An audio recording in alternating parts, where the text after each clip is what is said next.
So today we have the specially requested Ciri Nova Lockdown deck. So this was requested from the comments of the last video, I believe, and let's take a look at what we can do. So first of all, we have to use Lockdown and we have to use Ciri Nova. So we can't use any cards with 10 provision or higher. So when thinking about making this deck, there's obviously a lot of routes you can choose for doing this type of thing. What I decided to go with this one is making a Hyperthin deck. So the reason why I decided to do this is because when I was looking through all the Nilfgaard cards, all the cards for the Hyperthin deck, Tibor, Big Ol' Forts, Zaranthius, however you say this guy's name, Triss, Yennefer, they're all 9s, right? So we can use them with Ciri Nova and we don't use a lot of power, lose a lot of power from our deck. The only thing we're missing here in terms of larger cards is I would like to use Royal Decree because, well, you all know what Royal Decree is. Just take that filter off for a second. So Royal Decree is our tactic, which we can search out of our deck and play any of our units. The fact that it's a tactic is nice. Oneiromancy actually hurts in this type of deck because you put it back on top of your deck and you lose out some of your thinning. So I would like to use Royal Decree. It's the only card we're missing by using Lockdown. The other thing is, if we weren't using Lockdown, we could have a couple more provisions, and we'd like to add in Hefty Helg, but let's take a look at the deck list before we get too far on this. So, like I said, for the Hyperthin deck, you want to use Tibor, because he's a 13, the point card. So you use Tibor, and then when you're playing, you get to round 3 with only Tibor as the last unit in your deck. You play Triss, you do 13 damage. You play Yennefer Divination, you boost by 13. So that's the big deal. You do that, and then you Big Ol' Forts one of your weak guys and pull a 13 out of your deck. So that's the big combo. In a short round 3, this deck is very hard to beat if it's set up correctly, and that's the issue that happens sometimes. So let's take a look at what else we have.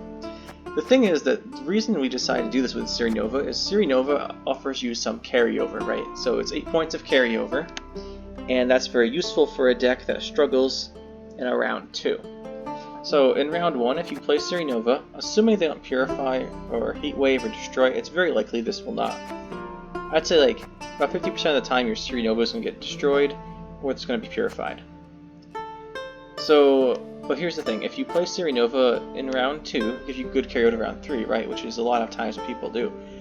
But if you play it in round 1, it can help you in round 2 prevent you from getting bled, right? So if it lives, it's much less likely your opponent will bleed you, or if they do, you have a better chance of surviving it. And that's really helpful because this deck, as most people probably know, is the Hyperthin deck is very vulnerable to being bled round 2. And this helps with that weakness, and that makes Ciri Nova actually a really good inclusion in this deck. Moving on, we have Big Ol' Forts, we have Zaranthius, the standard cards for the Hyperthin deck. Triss, Yennefer Divination. We're running Bribery because it's Bribery. We're Nilfgaard, so we're going to use Bribery. And that way we can actually play a card higher than 10 provisions if we just steal it from our opponent. We're going to play Marching Orders, play the lowest unit from our deck. There's a couple of good targets for this. Playing War Council to thin out our deck more. We look at the top 3 cards and play one.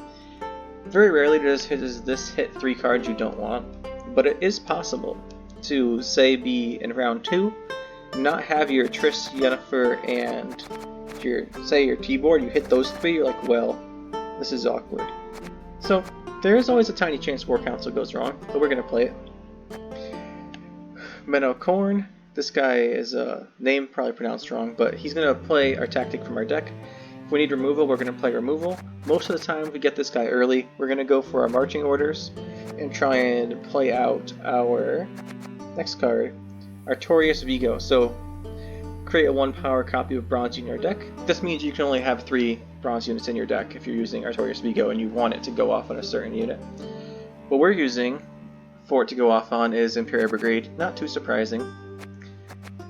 The thing is with Imperial Brigade, we have to set up a soldier first. So if you have Menno Korn, he is a soldier. That does set it up. So if you play him, you go into Marching Orders. You play Artorias. Artorias creates a 1 strength Imperial Brigade, and that'll work because you have the Menno Korn. We just have to be careful because we are running two provision cards other than him for Marching Orders. So marching orders won't always hit the exact same card. Like a lot of Nilfgaard decks, you only play like Menno, Corn, and then you play marching orders into it and you get whatever tactic you want, say Tourney Joust, something else, whatever tactic you want. But we're not always guaranteed to get him if we just straight play marching orders, so just keep that in mind. The reason why is because we're playing Roderick of Duntine. The reason why is because we need to take more cards out of our deck, and this takes a card out of our deck. So we need as many of those as possible, so round 3 we have the best chance of only having certain cards in our deck. We're going to play Imperial Diplomacy. We're running some tactics here. The thing is, we need not many units because we need only 3 bronzes for our Artorias Vigo. So Diplomacy was one of the options here. We chose to run Diplomacy because it actually creates a unit. A lot of special cards that well, most special cards don't create units. The ones that do are useful because if you need to play a unit, say they pass, you can just create a unit with the Diplomacy. And it also puts something on your board, so you're not forced into having like 10 damage spells in your hand and then going first, right? That's awful. So we're going to play Assassination. You could also play Alzur's Thunder. We were playing Alzur's Thunder before, not instead of this, but a different version. And Assassinate, it does 6 if there's nothing next to the target, which sometimes comes up. You can get like a point of value out of it if they play like a 6-point guy right away. But Alzur's Thunder is very similar, and we're just playing Assassination over it because it's a tactic, so we can search it out of our deck if we need to, and it also boosts our next card under the Imperial Brigade, the Benendel Elite. So we're playing this for our 5 provision proactive play. The thing with this deck is we have a lot of reactive stuff, right? We have damage cards, we have a combo we need to set up, that type of thing. So we need a proactive first play, and we also need soldiers, right? So we're not always going to have our Menno Corn on the field, or on the battlefield when we go into our Artorias Vigo. So we need other soldiers, at least enough that we can reliably use Artorias Vigo, and then get an Imperial Brigade and have it activate by having a soldier. So our other 2 bronzes, I think, have to be soldiers in order for this to be guaranteed. So of the soldiers, we're trying out Benendel Elite. Boosts itself by 1 for each tactic in our hand. It's alright. Usually we have a bunch of tactics. So we have what, 1, 2, 3. Well, every special card's a tactic, and we have 10 special cards. So in this deck, at least, all of our special cards are tactics. So 10 cards in our deck, it'll probably get a 3 or 4 boost. The only issue is you almost always want to be putting your special cards back into your deck, your bronze ones, because you need to draw all the units out of your deck for this to work with the Tibor. So sometimes you won't actually get that big a boost, even though you have a lot of tactics. But the potential is definitely there, especially in round 1. He's a good card to drop right away. In round 1, you usually be able to get like 7 or 8 points out of this guy, and then he's fine. And then he lives, and they won't like Alzur's Thunder him if he's like an engine card. And then you can play your Artorias Vigo and get out your Imperial Brigades. We're also playing Tourney Joust because it's a great 4-point removal card, or 4 provision removal card. Takes away a shield. It's very nice. Then we're playing one more. So for 4 provision cards, we needed another one. And if we take a look at the tactics available, because we want to synergize as much as possible, if we take a look at the tactics available and go to 4 provisions, yeah, that's like it. Tactical advantage is showing up because it doesn't have any provision costs, but there's 2. So we added a battle preparation. Not a bad card, actually. It doesn't have any massive synergies with our deck, other than we have a couple soldiers, but it works out pretty frequently. A lot of the times, since you're playing so few units, they'll have removal that goes into the armor on whatever you battle preparation, so it gets more value than you might think right away. And then for our last 4-point, we're playing Magni Division. I mean, as a soldier, like I said, we need more soldiers for Imperial Brigade. It gets us points. This one usually does die, so I wouldn't count on playing Magni Division. If I only have 1 soldier in my hand and it's Magni Division, and then I have Artorias Vigo, I'm not counting on this Magni Division to live enough time to actually activate Artorias. Although a lot of time, if they have a, if your opponent has like a 5 damage removal spell and you play Magni Division and it gets boosted to a 4, they'll play their own engine card and then plan on killing it when it gets to a 5. So in that case, you can actually get it off. So that's it as far as the deck goes. Oh yeah, we're also running Collar because Collar is the best stratagem. Or not stratagem, in my opinion, for this deck. It's also one of the best in general, but it's really good in this deck. So we're going to step into our first game here and take a look at what happens while we're searching. So, as always when I make these videos, I do a lot of testing before recording these 3 games to try and refine the deck list, and then I show that deck list in the beginning. So before when we were playing, there were some other cards taken out, but all the games that are in this video are with this exact deck list. So let's take a look at what happens in this game. Hopefully run up against something that Lockdown is strong versus. So Inspired Zeal, really good. Gurnikor, really good. Shield Wall's pretty solid matchup. Those are the ones that Lockdown really hurts. And potentially some other ones that rely on a combo or something. So okay, we got a Shield Wall. So we should be able to do pretty well here. Lockdown, I like using Lockdown against Shield Wall, because Shield Wall is really annoying, and if you use Lockdown, you don't have to deal with it. So let's see what we have in our hand. Okay, so we have some combo cards. Let's see, we definitely want to get rid of the Imperial Brigades, because we want to get them out of our deck. And our hand's looking... It's not looking terrible. It's not looking great. We don't have our Artorias Vigo, which is a little annoying, but we do have our Morin Coin. Sorry, you know who I'm talking about. So we can play him, get our marching orders, and we have a 50% chance to get our Artorias Vigo, 50% chance for Roderick or Blue-Time. Now, I think that's a chance I'm willing to take in the first round because it's a good use of our deck, and it's not a risk playing Roderick. It's very unlikely we get 2 targets we don't want to activate, seeing as we already have our Yennefer and our Triss in our hand. See what our opponents does. They play a Mantlet. It's pretty interesting. So that's going to be a siege deck, probably. Otherwise, he wouldn't be running that, unless he has something odd, but I'm guessing he's using siege. We're just going to assassinate that. We want him to keep playing stuff proactively so we can react to it. It's quite nice. Going second with this deck's really nice. So he's going to play his Radovid's Royal Guards, the card whose name I couldn't remember again. Sorry about that. And let's see what we have. Probably going to Tourney Joust this. Yeah, I think that's the best choice. So we just want to keep forcing him to do stuff first, because we have a very reactive deck.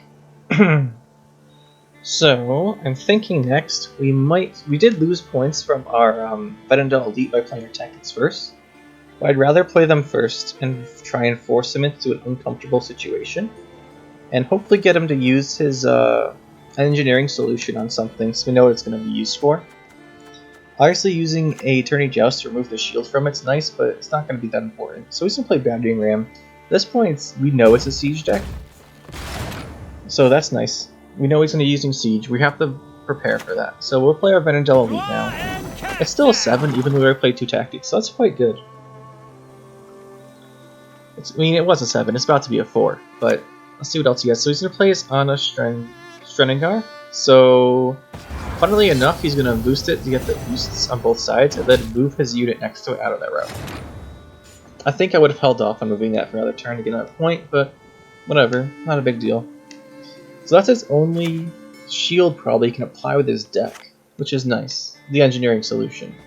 So, yeah, we're going to go for this, I think.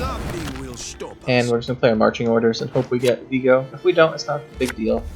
Alright, we do get him. That's really nice. So watch while his Vigo comes out. We're going to get our Imperial Brigade, create a copy, and there we go. So throughout this game, if you guys see any Steam notifications come up, it's because I couldn't get the game just like stopped working for me on GOG, and just kept crashing every single time I tried to play, so I just installed it on Steam instead, and started getting all my trophies over, the achievements, for no reason. So here we go, we got our infantry coming out from him. It's going to get a good value next to Anna. Considering Vigo forcing it here, I think I want to kill the Anna Streningar, but the thing is, Vigo Force is really key. It's not like super important, we could play it, but if we don't use it on our own guy, we don't get our Tibor out of our deck in round 3, right? So here we're just going to go for the battle preparation. This is definitely the best use I've found is in this deck. When you have the 1 power guy you create, just put the battle preparation on it. That way you're not boosting something to like ridiculously high levels. Like Vedendal Elite, that's already a 7, goes to a 12 when they remove it. That's really bad. But putting it on a 1 provisioned copy you create is really good. The other thing is playing it on the Morin Corrin guy in the back, he's range short right now. That'd be really good use also because he's already pretty low. And we're actually going to block a random damage there from it, so 7 points of value out of our battle preparation is really good. The problem here is he's got his duel. And so the thing is, we could remove the duel, but I don't want to. Basically, I want to save my Vigil Forts. So I think we're just going to play some Imperial Diplomacies here, just try and make the round go longer. The shorter the round 3 is, the better for us, as long as we have our combo set up.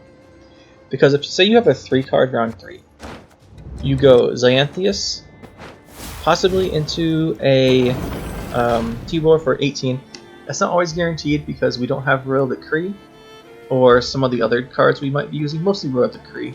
We're not a Hyperthin down to 1 deck. I think that's too risky, because it can get countered, and we can't really do it with Ciri Nova anyway. So Xanthias isn't always a he's not always an 18 basically, but he's still a really good card to play, and also takes a card out of our deck we played earlier to help us get down to exactly 3, which we can, but usually doesn't end up happening. So Boiling Oil here, if he's gonna hit our guy. The duel came out, and at this point, he's up a lot. Well, the thing is, winning round 1 is really nice because we guarantee we can bleed and go into a short round 3. And the short round 3 is the strength of this deck. So I think even if we know that we'll bleed, and in bleeding go down a card, I think it's worth it. Just because our cards are so strong in round 3. These are some interesting choices. Normally I'd pick Temerian Drummer, but seeing as I know we're going to only go 1 more turn here, the drummer would only get 5, and we'd get 6 from the other guy. So in this case, we're actually just going to pick the Temple Guard, because it's going to be the 6. I know I'm not playing any of these other cards in my hand. If he plays something good here, that's fine. Well, I mean, I'm not playing anything except Vigil Forts here, right? So if he plays a big card here, we pass. If he plays a little card, and I don't feel like using Vigil Forts, we'll see. But just using our Vigil Forts here, I think is worth it, even if it doesn't guarantee we get down to 3 cards. Because my biggest worry here is that we go to round 2 and he just drops Siege, right? So he wins round 1, goes to round 2, drops Siege. Siege provides some incredible value. He then plays like a reset with Bloody Baron, and then we're in big trouble, basically. So I want to guarantee that it's a short round 3, and I'll take the chance in our deck not being great for that. I think it's a fair trade. So we got another unit out of our deck, that's nice. What do we still have? We have 2 Magni divisions still, and Ciri, and that's a lot of units, guys. Gotta get some of them out of here, so we're gonna redraw. Bribery's nice. I think we'll also put Venendal Elite back in. In hindsight, this probably, like 2 seconds later, is not a good idea. But it feels bad to put Bribery back into our deck or War Council. So we'll just go with the Venendal Elite and hope we're fine. We still, like, our deck's all units. Yeah, oh well. Alright, so what are we gonna do? We're gonna open here. Gonna take our Xanthias. I keep saying this guy's name wrong, I'm sorry. We actually just randomly hit Tibor, 1 out of 7. It's not what I was going for. I actually wanted to hit one of the tactics left, even though that would have been great either. But basically we're just playing as many cards as possible and leaving Yennefer Interest in our hand. And of the cards we had, we just went for this first. If we kill ourselves with an Assassinate, so be it. But we just want cards out of our deck. There's absolutely no way we're winning this round. There's absolutely no way we're gonna win it on even cards either. So I know here's what I know. I know we're gonna lose this round. I know we're gonna lose it with him hitting up a card. But if we can hopefully draw these 3 guys next round, we should be okay. So here comes his Defender. I imagine we'll probably see a. I'm not sure. Usually they play Vizgoda. We might see Vizgoda. There's only 3 golds in our deck, and there it is. So we want to play our Ciri Nova. The carry over to round 2 is nice. The heat waves that he can't heat wave ours are I'm so sorry about this, guys. You can call him Z-Man. Can't. It's not a Z. It's an X. Okay. Our X-Man. Don't want to. Yeah. So the heat waves. He can heat wave an 18, or can heat wave an 8 with 8 carryover. He also might not be using Heat Wave, because a lot of times they use, what's the Carrick Marine guy? It's a 3 if you Devotion boost by 4. A lot of times they use him, so don't run Heat Wave. But this guy played Mantlet earlier, so we know he could be running the Heat Wave. So it's Marion Jumper. He's playing some pretty low cards here. I was gonna pass, but I think we'll just throw the Bribery out now. Hopefully we might actually be able to end up on even cards here, just because our Z-Man, X-Man, oh my goodness, our X-Man just randomly hit our T-Board, which is really nice. Now just to be clear guys, I didn't play 20 games with this deck list and then just put the 3 best examples of it in this video. I just went and played 3 games in a row after all the testing, just sat down and recorded the next 3 games in a row. Just to be clear here. So we're going to block a point of damage on our shield, which is nice. Ciri's going to get boosted. Now, theoretically, knowing he was playing Siege, we could have avoided the Trebuchet damage by putting Ciri in the melee row. But I wanted to put her in the range row just for no reason. Basically, ideally, the correct play would have been to put her in the melee row. And the correct play would have not been the drummer next to Ciri to get her purified. But since she was in the ranged row, I put the drummer next to it to boost her a little bit in case she took 2 damages from stuff, like another boiling oil or something. But ideally, we would have put her in the melee row, and then we would have put the drummer next to this X-Man. And he's still playing the card, which is quite nice. And it's the Shackles, and we almost there make him go down a card. Well, we do make him go down a card somehow. I think mainly hitting the T-Boar was fantastic there, because now we're actually up a card in round 3, in a short round 3 where our deck's the strongest. So this is a fantastic position. I would not... The only thing I would trade here, in this position, would to not have a Magni Division in my deck. So, because we Vigil Force earlier, and we X-Manned out of our deck a guy, or a boost of T-Boar instead of one of our tactics, we actually weren't able to get all of our units out of our deck. Which is pretty unfortunate, because we did go down to 3 cards, like we'd like to. I might have said like 3 cards like we'd like to, but with only 2 redraws, we didn't actually get everything we needed. That's alright. We're going to throw down a 5-point Venendal here. It's not great. We'll avoid a point of damage from the Trebuchet. We just want to avoid the value from his bombardment coming out of the Trebuchet, because if we just play mainly reactive cards, tactics like our Attorney Joust, and like low point cards, he's going to lose a lot of value here, because his bombardment won't do very much, his siege engines together won't do very much. Like, look at this. Right now, we're just going to play we're going to play, not Magni Division. If we think about it though, we're going to use the Attorney Joust on this battering ramp. So we could have used it on the Trebuchet. It doesn't really save us any value. It's still worth 4. If we take it on this ramp, it prevents 3 damage. But really, that 3 damage wasn't going to matter anyway, because when he activates this last stage of his scenario, the bombardment's going to wipe out our stuff anyway. And right now, he has, like 6 damage. So here comes Selkirk. So I'm guessing his last card here is probably going to be another siege engine. And we're fine. As long as we don't hit our Magni Division twice. We play Magni Division. He's losing a lot of value here, because he's going to duel one of our guys, right? He has 2 damage on his Ballista, and we only have 2 points left. His bombardment's only worth 2 points. Then hopefully Siege Engine's pretty weak, whichever one it is. Oh, never mind. He just has the straight bombardment from his hand for 2. Couldn't actually finish his siege, but he did have a bombardment. So here, I'm pretty sure that we win if either Triss or Yennefer hits T-Boar. Or they both do. So as long as we hit T-Boar once off of this, so we're fine now, we won. If we both times hit Magni Division, we actually lose here. But that's only a 25% chance. And our opponent doesn't know that. So really we could have played slow at this point and hoped he left, but whatever. It's unlikely. That only works if Triss, if Triss gets a 3, then maybe he leaves. Then he leaves because he knows we have T-Boar, but that's not going to happen because he knows there's a 3 in our deck. And we actually win that game, so that's really good. Good stuff. Going into the second game here now. So I cut out a bit of searching there, but whatever. We didn't actually, it's taking a while to get a game here, but I think so. Shield Wall is actually, I'm pretty sure you guys know, it's like one of the best decks in the game right now, and we were able to take them out pretty convincingly. Not just because our X-Man there hit a massive 18 in round 2, which was quite nice. We misplayed a little bit there in round 2 too. We should have put our Ciri in the melee row, thinking about it more. We definitely should have put her in the melee row. We definitely should have put our Temerian drummer not next to her, because we knew, like, you know they have boiling oil or access to boiling oil. And if we had 8 more points in round 3, then even if we hit Magni Division twice, we win. Which is interesting.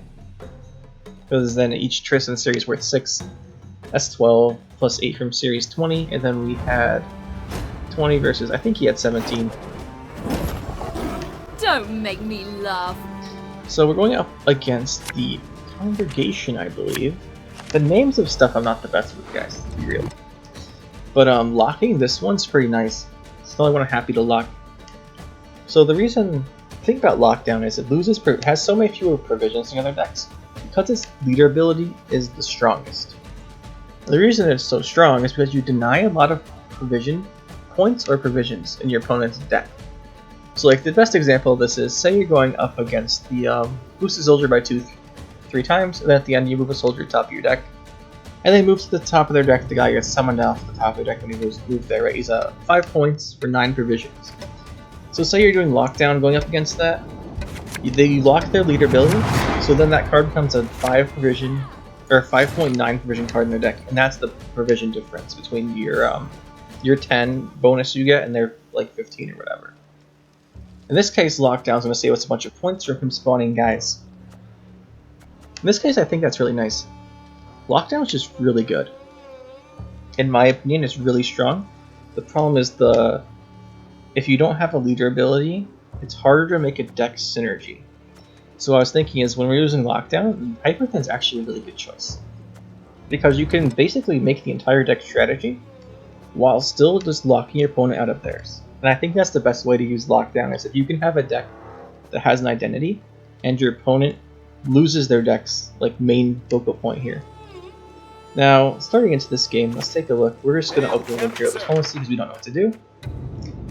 None of these are great. This is worth the most though, because you get the 2 coins and you spawn a 2 strength token, so it's 5. You almost forget to spawn the token. Nice. Although if he removed that, I wouldn't really care. Halfling Safecracker. Alright. 6 points. Okay, so immediately I'm thinking to myself here, there's Assassination. It's a 6. Get that extra point over Alzur's Thunder. Take it. So we remove hit. And also we remove the Intimidate on it, which is nice. That was a good Assassinate there. Pretty good value. Now, thinking about what we have in our hand here.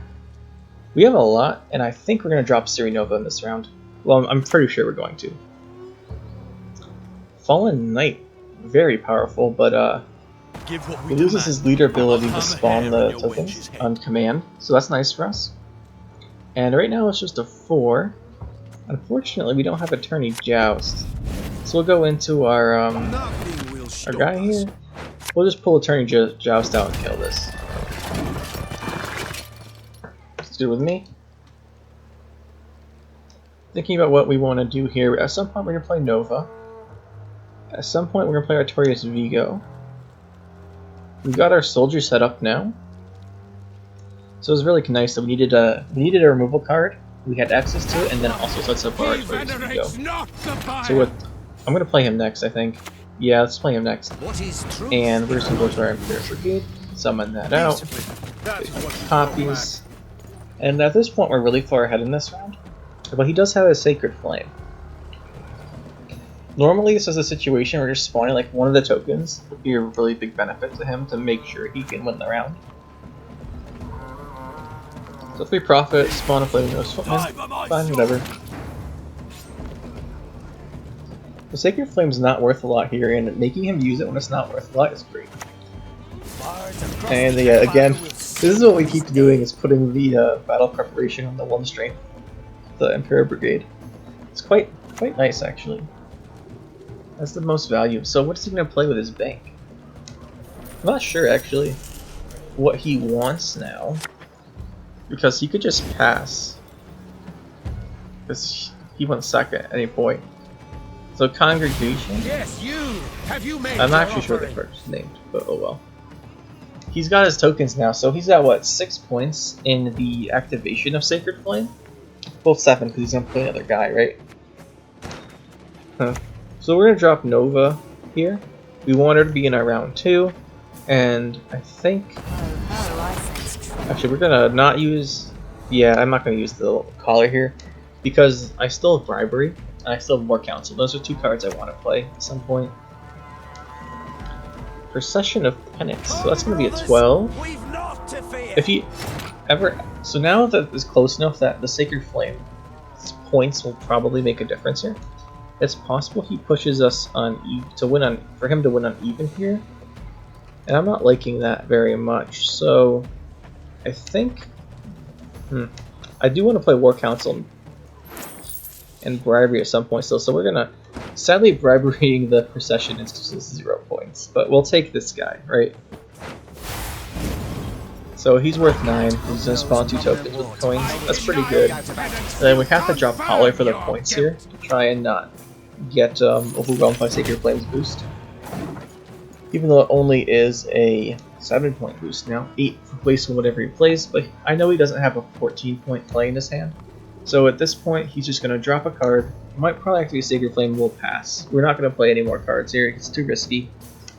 Gonna have his dice array. What do we call that thing? He'll drop that for 7 plus 3 is 10 points, that's 10 value. So he plays another card here, and then we played another card, and be War Council. And War Council would play us probably a tactic, and at that point, the Sacred Flame activation and his dice array will make him win on even with us, which is not what we want. So he's just gonna pass. That's perfect. We were up by quite a bit, and he didn't purify or collect Supernova. We're going into round 2, having won round 1, so we can bleed round 2 down to as few cards as possible, and have our short round 3. This is exactly the kind of scenario we want. I think a lot of this comes down to him not being able to spawn those extra tokens on command. So let's take a look at what we got. We got a Magnivision. We want to get more units out of our deck. What's left in here? So we want to get out Diggle Forts. We want a Roderick too, because I take out the Diggle Forts for us. Alright, good. We got Roderick. And then these are units. And I want to put a unit back in my deck for later.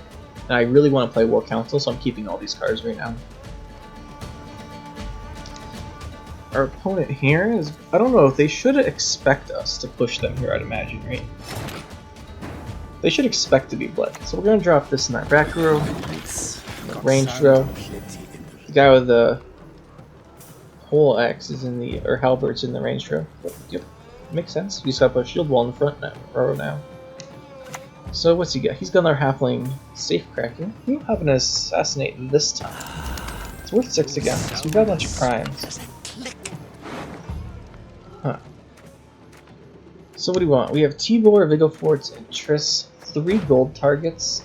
And we can look at 2. So we have 33% chance, right, of getting a pair that's bad. There's 3 different pairs here.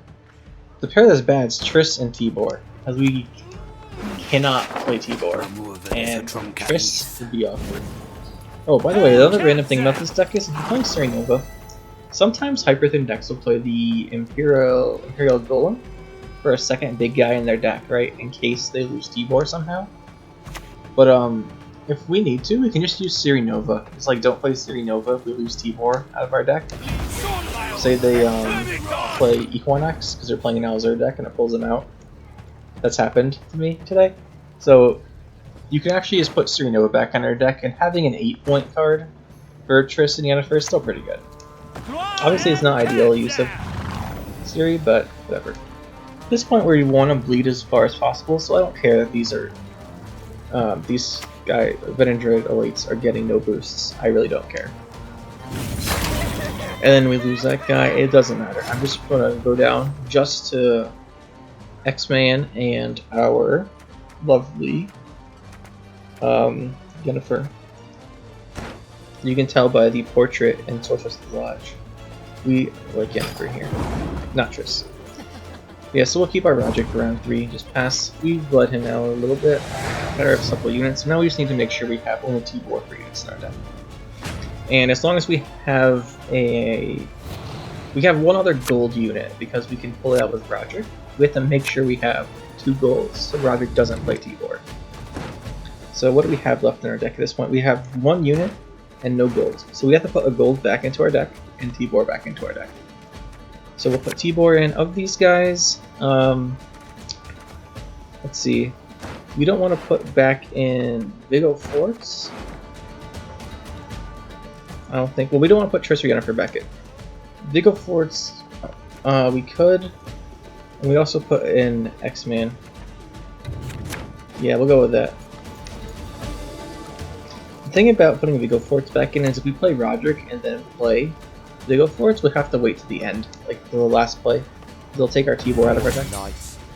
So he's going to play a bronze copy of Circle of the Flaming Rose. It's really nice that it's not Fallen Light. I think it's not Fallen Light because he can't spawn the guys from his leader ability, which is quite nice. Man, Lockdown is such a powerful ability, but Nilfgaard's not the strongest faction. But I think this is one of the best decks to use Lockdown with, is a deck that has its own identity and its own power without any leader input at all. Like, the only thing that this deck gets stronger from with a leader is using Enslave, just because of the tactic synergy and the provisions, or from actually the Morin Warriors tactical decision, because you can have a better chance at making sure it's only the cards you want in your deck at the end of the game. But Lockdown is very good here. So we're just playing removal cards. We want him to have to waste stuff, and then we want to see what he's going to do. And hopefully he has to waste some cards here. Okay, so he's going to go for Senior. Transforming a 1 strength guy is actually a pretty nice play there. It's a 9 points for him, but he doesn't get to double the 2 cut-off lackeys here. So let's take a look at what we want to do. We'll play our X-Man out here. Zarathias. Man, I always say his name wrong. And he's gonna get Imperial Diplomacy. Interesting. Beaver's Muscle is pretty good here, actually. It's only worth 6 because I'm pretty sure at some point it'll block a damage from the cut-up lackey. We only have 2 guys out. He does have Last Say, but we should be set here.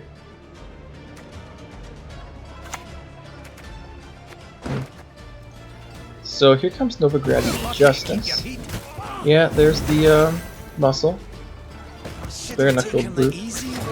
And the cleaver's muscle.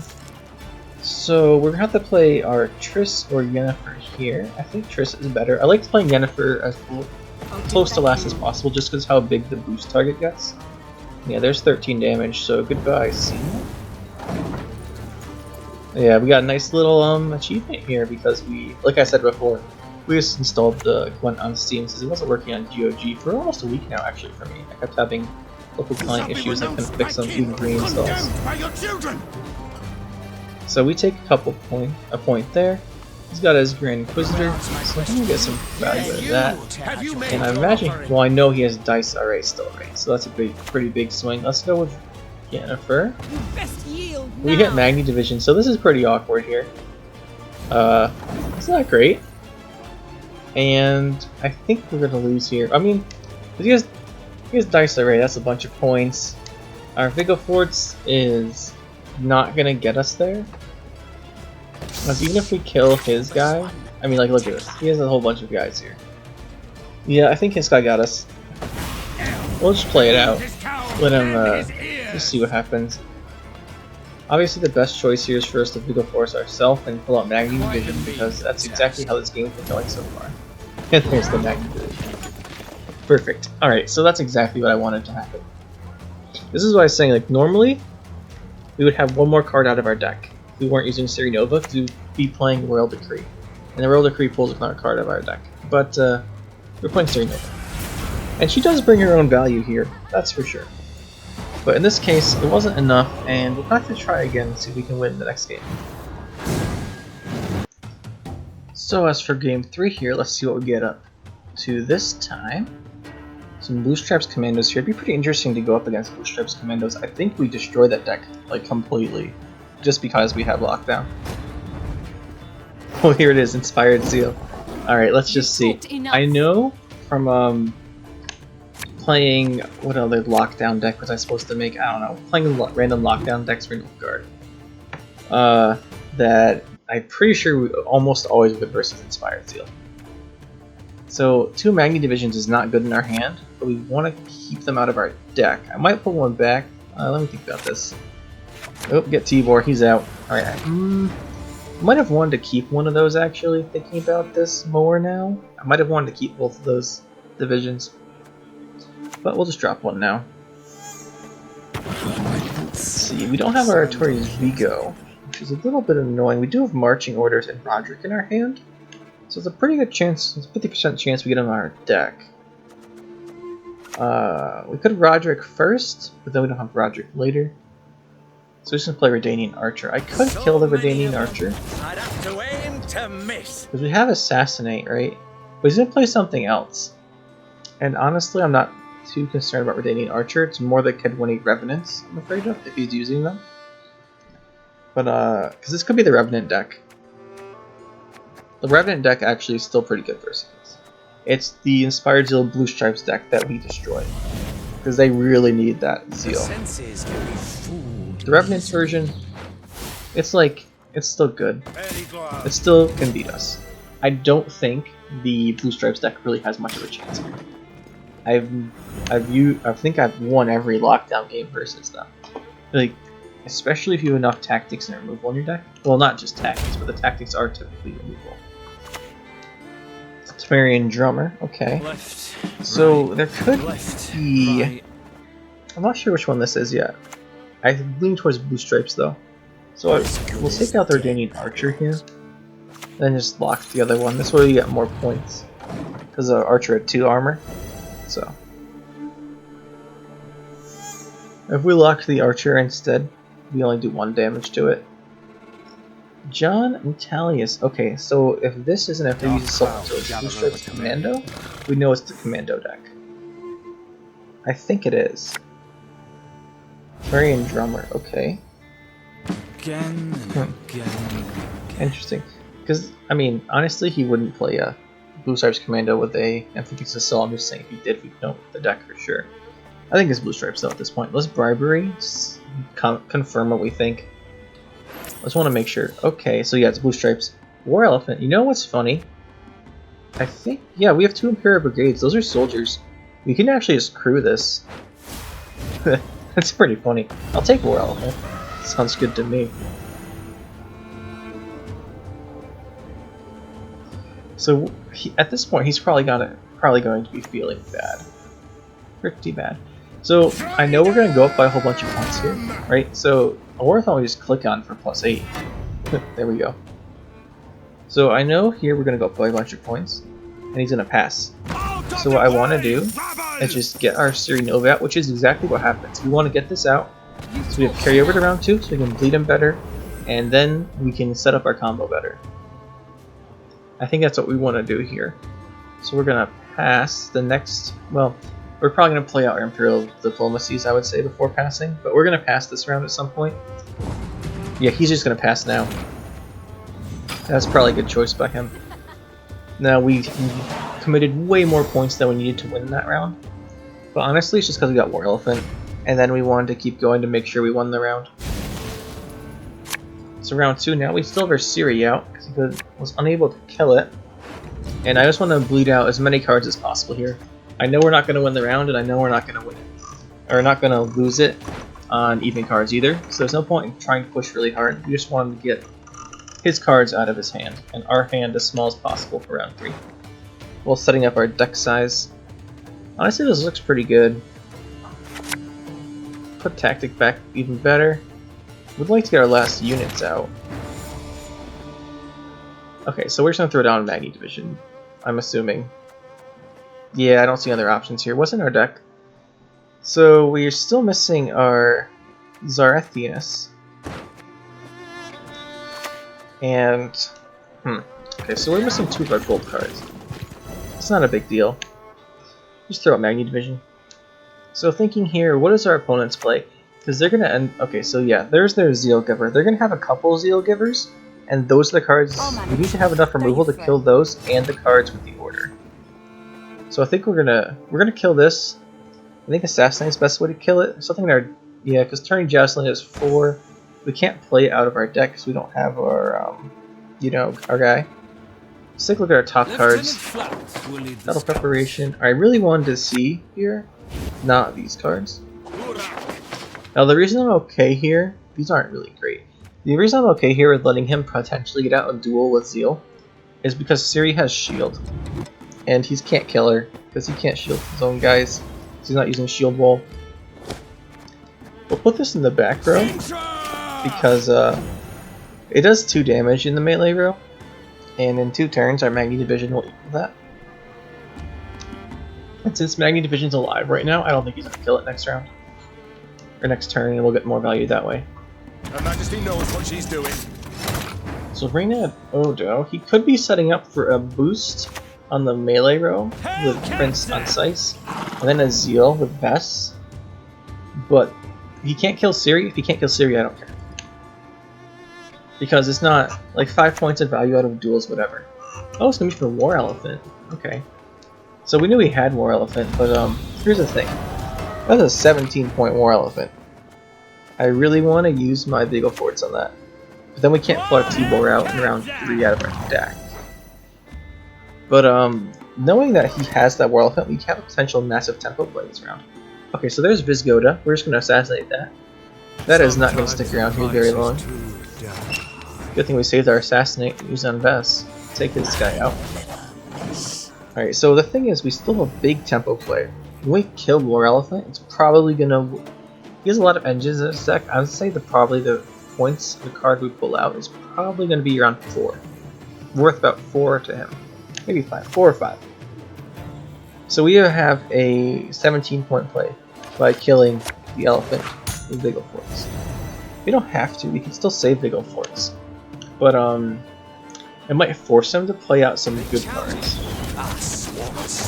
Honestly here though, I think we're gonna do it because he goes what, down to 20, and then he'll probably be like 24 and we'll be at 31. He doesn't get any passive points without clicking on them.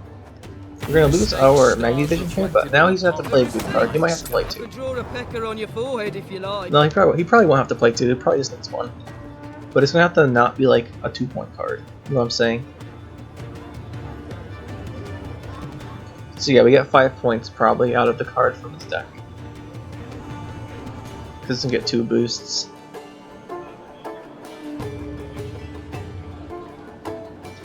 I'm wondering now, round 3, this is our perfect setup as long as our deck's good. We need to get out our, what do we have left in there? There's 2 units left, we need our 2 units out. So there's a Blue Stripes Commando, he's just putting, well, doesn't matter where you put a bomb in his deck, so we're gonna pass. He's gonna get a +1 here. When he passes. So he actually needs to play another card, which is really good for us. We're gonna win on, or lose on even again. Yeah, so Blue Stripes, the scout guy didn't do it here. It's really nice. Going into round 3 now, this is a perfect setup. We have even cards in our hand. Obviously we could be up cards, but that's extremely unlikely with this deck. And there's T-Bore. He's missing 2 guys. There's 1. We need our Menno Corin out of our deck. Go back in there, T-Bore, and here we go. No. Okay. So we didn't get him, so there's a 2 in our deck still. This is pretty awkward. This could be bad. So I'm just gonna kill this. I don't want him setting up any Zeals. That's gone. No Blue Stripes Commandos for you. What's next? Okay, a Siege Support again. Again, no Blue Stripe Commandos with Zeal for you. The thing is, at this point, this is our last removal option, I think. Our last guaranteed removal option that will guarantee to do 4. Our Menno's still in our deck. We could always go for Xanthias into a Imperial Diplomacy into... Ooh, nice waste of value there. That's always good to see. Imperial Diplomacy into like something that does damage. But it won't do 5. So we'll just go for this. Let's see what we get. We get Battle Preparation. Okay, we'll boost ourselves by 4 and give 2 armor. That's fine. 9 for 9. Pulling our card out of our deck. Not bad. So Triss and Yennefer here. I think even if we hit Magni Division, or not Magni, our Menocorin twice, we'd still win. Okay, so here we go. He's gonna get his Blue Stripes Commando. Oh wait, that's an order. Never mind. All right, we'll try and kill it with Triss so we can't get it. I sense strong magic. And there it is, 2 points. It's funny because I think we're still gonna win, even though this obviously isn't the perfect setup here. So he's gonna spawn his Commando. What's he have? Blue Stripe Scout. Gonna spawn our Commando, pull it out. Okay, so we actually he doesn't have Zeal in the order again, so it doesn't matter if we hit Menocorin twice. We'd still win this game. This is just how good Lockdown is versus the Blue Stripes deck. Honestly, Lockdown with removal is so powerful versus it. Quite a lot of fun for us, at least.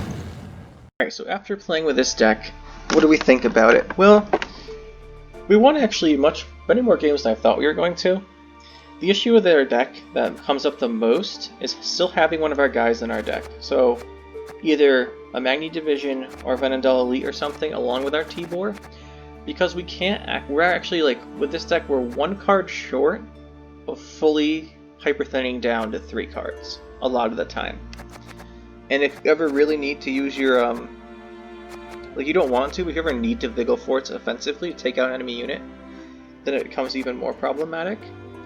So the only way to actually get around that is to add more cards that play stuff out of our deck, right? But if we take a look at what plays stuff out of our deck, well, the other thing people might think of is there's always this guy, Hunting Pack, right? So the thing with Hunting Pack is it's basically an alternative to our Imperial Brigade. I was running Hunting Pack earlier, and then as our 4 provision, instead of the Venendal Elites and Magni Divisions, we were running the Van Morlehelm Hunter, so we could get the Bleeding or the Lock, and then we'd play out the Hunting Packs instead, and then we'd have more flexibility in our 4s. We were running Magni Division and Van Morlehelm Hunter, and we had a couple more provisions to use elsewhere. That was alright, but there's not really enough status effects for that to be very consistent, and I think I prefer the Imperial Brigade version. But the other ways we can play stuff out of our deck is adding Roach. Now normally this is what I would do, is add Roach, but since we're in lockdown, we don't have enough provisions to put Roach in our deck, and then I wouldn't activate, then we couldn't use Ciri Dova either, right? So the other option is the stuff that plays out of our deck. So take a look at what plays out of our deck, and take a look through the search filters here. What do we have that does anything from our deck? I mean, there really isn't an option here, because I do not count Prince Vilm as an option. So unfortunately this is all we can get. This is the best we can do, and it just has to be good enough. And sometimes there's still a guy left in your deck. The way to avoid this is just hard mulliganing. Just mulligan all your cards and try and draw as many units as possible. Even if your hand's good, try and get more of your units out of your deck. Could just be we're unlucky, because say there's 4 cards in your deck, and one of them is one you don't want, and you want to draw it, and then you draw the other 3. Which happened more than I would expect, actually, but it's okay. Usually if you can hit, like, off of Vigil Forts, Yennefer, and Trish, say like 2 out of 3 of them go off on your Tibor, and the other ones hit, I don't know, like a Venendal Elite. One of them hits a Venendal Elite and 2 hit Tibor. You'll probably still win the round if it's a short round 3, and if it's if 2 hit Venendal Elite, you might still be okay depending on their deck. So it's not terrible. So what changes when I make to this deck after playing it? I think, well, obviously we have to keep all these cards at the top, right? All of our 9 provision guys. These have to stay. Bribery, Marching Orders, War Council, Menocorin, Artorias Vigo, these are all staying in Roderick. So these all have to stay, right? The only things we could change here is this part. We could change out some tactics and take out Venendal Elite for something else. And I think that we could also take out Battle Preparation, although it's alright in this deck. So really looking at what we'd have there, in order to use Imperial Brigade, we'd have to swap the Venendal's Elite for another soldier. We take a look at our low provision soldiers. There's several. The ones that come to mind most, though, are we need a proactive play, which is what we use Venendal Elite for. So we need a proactive soldier. Funny enough, I didn't know Watchman was a soldier until now. Proactive play with a good amount of points, and we want him to live so we can use Artorias Vigo going off. So that means we don't want to play an engine. So we're not going to be playing, say, we don't have enough synergies for the crosswoman anyway. We're not going to be playing an engine card, so we're not going to play pikemen. Again, there's not enough points for this to work anyway. So that limits us to just the proactive plays that are worth a good amount of points. Limits us basically to Nilfgaardian Knight and Hyperthin Tortoise. So I think any alternatives to this deck would be just to take out Vendel Elite, put in probably Tortoise, put it in the Tortoise. So let's just make this substitutions as an example. We'll take those out, put in the Tortoise, and now we still have enough for Imperial Brigade. We aren't as reliant on tactics anymore, so we can take out battle preparation for a different 4-point special card. So if we just take a look at the special card options here, 4 provision special cards that are special cards. Don't worry, I know how to do this, guys. It's not like I've played this game for thousands of hours or whatever. We know how to use filters. So you can take it out for one of these. The thing is, these aren't actually better. So in reality, I think we just keep in battle preparation. Keep this in. So I think we keep in battle preparation. We don't want to add a unit. And I think the other thing is, since we can search now, the times you need to get assassination out of your deck with your Menno Khorne instead of where Eternity Joust wouldn't work. So the other thing here we can do is we can take out Assassination for Elzer's Thunder. This is just a personal preference. If we're not using the... Since we took out the guy gets boosted by 1 for a tactic, I personally prefer Elzer's Thunder to the Assassination. You can go 1 and 1, so you can still search 1 into 2 Assassinations, 2 Elzer's Thunders, whatever you want. But that's the only change I would say. So overall, I think this deck's pretty refined to what we want. I want to put the guy back in, the Elite, take back out the Tortoise. I think with the Tortoise and the Elite just depend.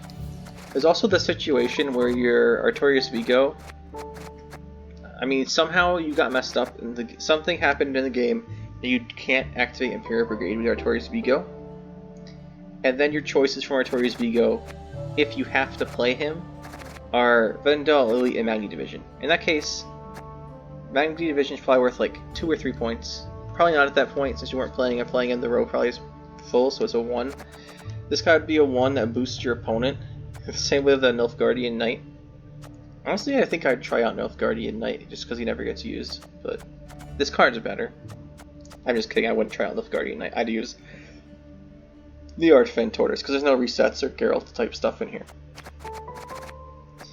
So the other thing is, like, this would still be a 1 point coming out of the Artorias Vigo, but the Vendel Elite, since Artorias Vigo plays the card, it could still get a couple boosts for stuff in your hand, and it's slightly better in that situation, but that's a terrible situation you don't want to be in. So honestly, I think playing with this deck some more, I think I would put in Hyperthin Tortoise instead of the Vendel Elite and take out 2 Assassinate. Well, probably take out 2 Assassinates for Elzer's. I wouldn't take that out because I need the Xerxes with Khorne. I might take out 1 for an Elzer's Thunder. Run 1 and 1, something like that. But yeah, that's the only changes I would make is probably swap out Vendel Elite for the Hyperthin Tortoise. They're very comparable in this deck, I think. But in a shorter round 2, the Hyperthin Tortoise is better. And I think that's the situation that comes up where this deck struggles the most is in a round 2. I'd rather have the stronger card in round 2 in that situation, which I think would be the Tortoise, based on how all the games went today. So that's why I think about the deck and all the potential changes to it. So one last note here is just that if you really wanted to make this deck better, like you liked Hyperthin and you like Ciri Nova, the thing I would probably do is not use Lockdown. The Lockdown does give you a lot of advantage over certain decks, like the Blue Stripes Commando deck that needs the Zeal from the leader ability. Lockdown destroys that. You can just like kill every single Blue Stripes Commando without them getting their abilities off, and it's hilarious. You can also do very well with Shield Wall because they can't use their shields. Their dual cards, they usually don't have another way to boost them. They might just have to play their Prince Ansice in the back row And I hope you don't kill it, the range show rather. So lockdown does bring some very big strengths, and since we're using Ciri Nova, the provision lock isn't there. The provision cap being so low isn't as big of a deal as it could be, but I would say just change lockdown if you want to use this deck. Try out I would say Enslave, because you have a lot of synergy with the tactics already. We play a lot of tactics. Enslave's usually what you do this with. The other one is which is probably not as conventional, is for this deck I would actually use, if I didn't have to use lockdown, I would try out well, the old version of Tactical Decision, because sadly we can't do this anymore. This is what I was thinking about, is we couldn't actually try this. Is that now you spawn and play more in voice, right? So you play more and drop to 3 cards, put the same number back on top of your deck. This is fantastic because in round 3 you can just, this will make sure, if you can play more in voice, they'll make sure that the cards in your deck are the ones you want in your deck. So you want your T-board and you can get the rest of your units out. It'll basically guarantee it, because the only time you have a problem is in round 3 when you're mulliganing, right? So you draw, you could draw, you have 4 cards left, usually. The reason why is because Royal Decree makes you go down to 3, but we can't play Royal Decree. If we had Royal Decree, we'd always be down to 3 cards, we'd always have T-board in our deck, and we'd always have our units and all the other units out of our deck. There's a chance we don't have that happen because we can't redraw all 4 cards from our deck. So what ends up happening is if you do that and you end up with, say, like a Magni Division in your deck, and you're using this Tactical Decision, you could spawn and play more in voice in the round 3, look at the top 3, and then put cards back on top of your deck, and you could take out the Magni Division or something, most likely. It's unlikely you're going to draw 3 out of the 4 cards, or 2 or 3 out of the 4 cards in your deck you don't want, and get the wrong ones, and say, oh man, put them back in, and then more in voice gives you the same ones you put back in again. It's possible, but this I think would make it more consistent. You give up lockdown, but you get that advantage, and you can also have the provisions to add Hefty Helg. I'd really like to put Hefty Helg in this deck, but there's just not enough provisions to do it with, because everything is very, like, the only room to take out stuff I would even consider here, like, I wouldn't consider taking any of this out, considering we're keeping Ciri Nova because it's a Nova deck. The only thing I would consider taking out are Assassinates, and maybe reducing Venendel Elite to a 4-point soldier if we really needed points, but that's still not enough to fit in Hefty Helg. So ideally, I think I'd change this to a more Envoys deck, just to try him out some more, the Tactical Decision, or Enslave, and add Hefty Helg, if you really didn't want to make this deck as good as possible. But then we're not using Lockdown, so I didn't really consider it for making this video, but if you really like the deck, I would say try out Enslave. And if you want to have some fun with Tactical Decision because it's not as used, it's actually a pretty good idea here, since we can't guarantee having the T-Bor and no other units in our deck. It could help fix that. So it might be a fun idea. So the final real note here is, if you're trying to make a Hyperthin deck as strong as possible, do we want to put Ciri Nova in it because it helps offset our weakness of being bled in round 2 if we play it in round 1? So here's the thought process here, for me at least. I think the best version of Hyperthin does not use Ciri Nova. I definitely, if I was just going to play Hyperthin on ladder and try and get as high rank as I could, I would take out Nova for Royal Decree. Because it's a tactic, it lets me pick when I play it on my deck, and it reduces the number of cards on my deck. I think the best thing to do here would be to take out Nova, put in Royal Decree, and then probably swap to Enslave, and then you could adjust the provisions a little bit, put in Hefty Helg, and then for probably for battle preparation, so that's a 4-point increase. That's all of your basically points used up. Nova into Royal Decree, and then battle preparation Hefty Helg, and I think the deck's done then. That's what I would consider probably the best version of this deck. But Ciri Nova actually performs much better than I thought it would. I thought this would be like a very meme type thing. We're just playing Ciri Nova to play Ciri Nova because someone in the comments wanted us to, but really Ciri Nova brings something to this deck to help cover one of its weaknesses. And that's more than I expected, and good job for you, Ciri Nova. You are not just a meme in this deck. And you're not a meme in general, just saying that, but we're not just throwing you in here for no reason. You actually have a purpose to help us offset a weakness of being bled in round 2 if we get you in round 1, which is quite nice. I like that. And also, if we need to play like our our Zarthesius and we get a boost on it, we can Heat Wave the Zarthesius or the Ciri Nova. They can at least. I like it. I think it's interesting. It's not... I think it's weaker than just going Real Decree, Hefty Helg, and Enslave, but it's not that much weaker. And that's saying something, because Ciri Nova is a very strong card. I had a lot of fun with this deck.